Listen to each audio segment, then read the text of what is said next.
Now, the rest of the story. World War II, South Pacific, Green Island. If you were to round up the Navy officers who served there, and if you were to ask them to recount the losses they endured, the figures that they would quote would be in American currency, because they lost a lot of money. They lost it to a lieutenant named Nick in poker games. You see, Nick was the ace poker player of Green Island. His Navy buddies, in mournful retrospect, can never recall an incident when Nick lost at poker. He just seemed unbeatable.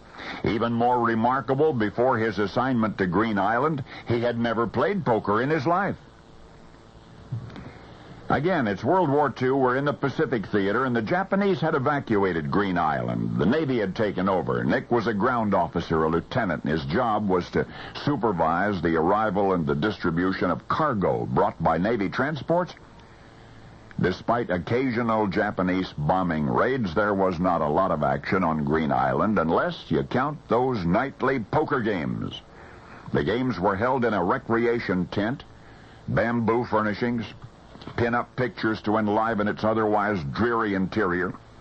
Now remember, Nick had never played poker before.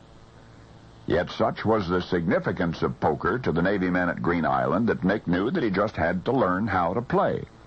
Early in his tour of duty, he asked a scout officer if there was any sure way to win at poker. The officer confessed that there was no sure way, no foolproof technique, but there were many theories. And he said if Nick had the patience, he, the scout officer, would teach him the game. They played two-handed rounds, no stakes, for 4 or 5 days. Nick's patience was rewarded with a solid knowledge of the basics, but something beyond the basics. Something more than what he could be taught. It just seemed there was a card-playing genius lying dormant in Nick, and that genius soon gained him a reputation throughout the South Pacific. I mean in the big games under the recreation tent, when the stakes went up from pennies to something more than that. Nick played for keeps.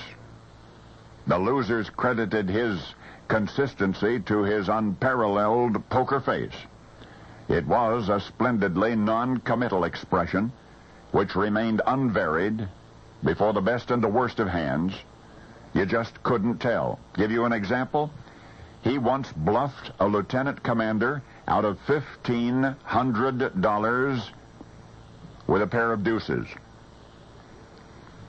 With a pair of deuces. You have forgotten the notorious Navy card shark of Green Island unless you were there. But anybody there will remember the poker face, and you may remember that.